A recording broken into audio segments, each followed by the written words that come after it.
Namaste, Jai Bharat.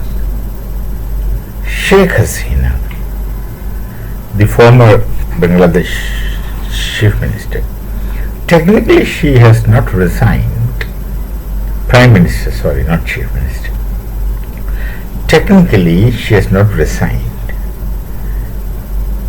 which would technically say that she still is the Prime Minister of Bangladesh in Nepal.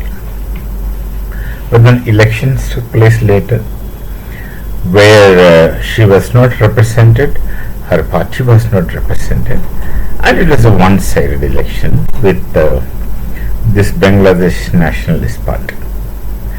She says that she is returning to Bangladesh. Now, they have made or chucked out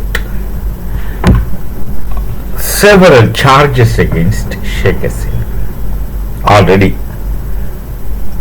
That of course, mass killing, all kinds of charges which are necessarily spurious, that is understood by one and all. But then she is comfortable in Bharat, in exile. But then why does she wants to go back? One thing that one may say that she wants to go back because she wants to get into the power again. But that alone is not the thing. She wants to go back.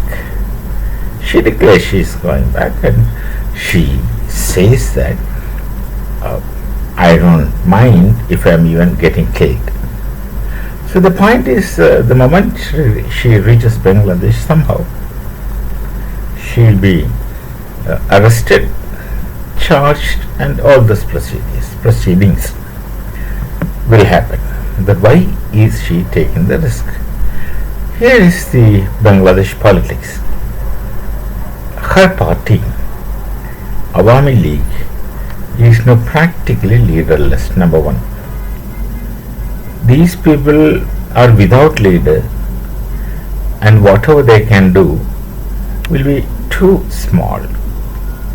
So her physical presence alone will give life to the cadre of her political party, Awami League, and they could become active.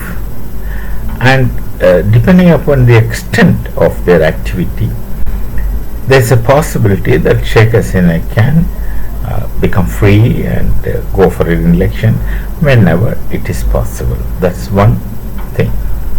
Second thing is that, see, like many all over the world, this dynasty rule is very important.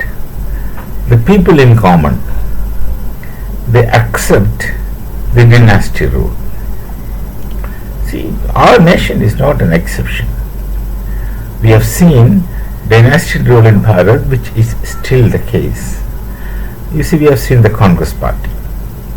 Then we have seen some of the other parties also, local parties, who are following this dynasty principle. The son will hand over the authority to, the father will hand over the authority to the son or daughter, and then it gets carried on, and people in general accept them. They just become leader without anything. We have seen Nehru, Jawaharlal, making his daughter the next Prime Minister. We have seen Indira, the daughter of Nehru, making her son.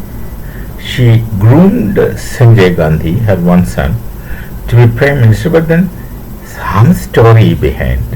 He got killed in an air crash. So many theories about it. I don't want to go into that. You may also be aware of those things. And then, in the absence of Sanjay, Rajiv is made the Prime Minister. Then Rajiv's son is the Prime Minister aspirant right from then till now. And then this dynasty rule is going on in Bharat. Not just with Congress, there are many others. Many other parties, if you see, you find this phenomenon of grooming the children to be the next party leaders. Everywhere you have seen. So this Bharat is not an exception to this. It's only with the Rashtriya Swayamsevak Sangh and the question of nationalism, dharma, there took place a change from this, a deviation from this. But in the absence of the Rashtriya Swayamsevak Sangh and their activities towards the direction of nationalism, all this politics will go on.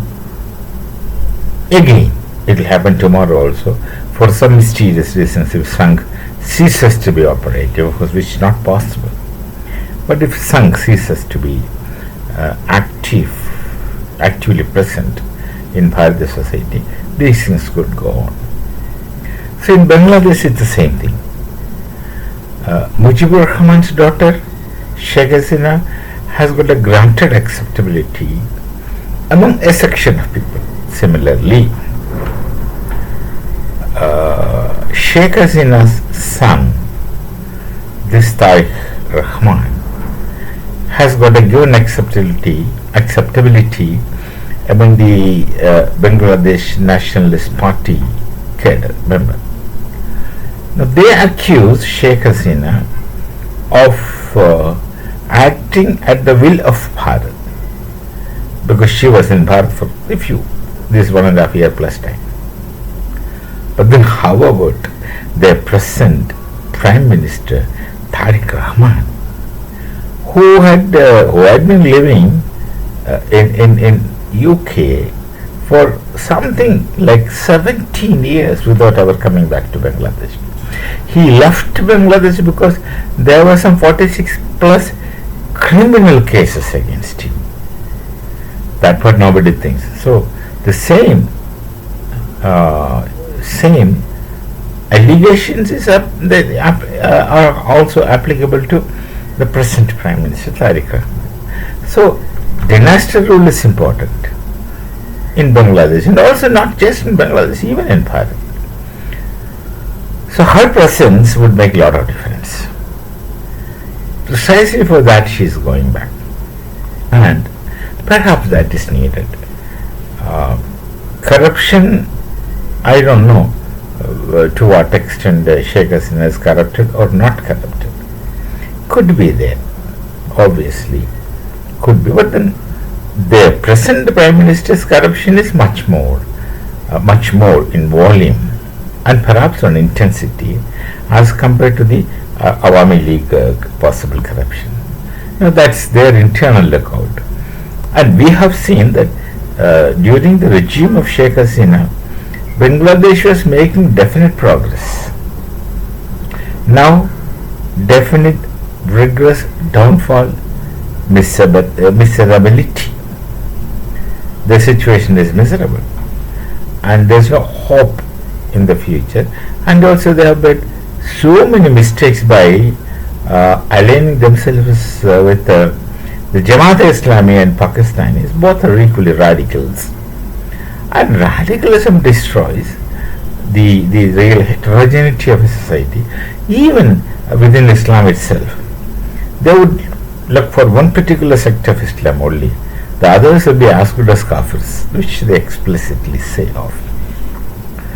So perhaps her intention of going back to Bangladesh is definitely great risk for her personal self, but then should be in the interest of the nation per se as such.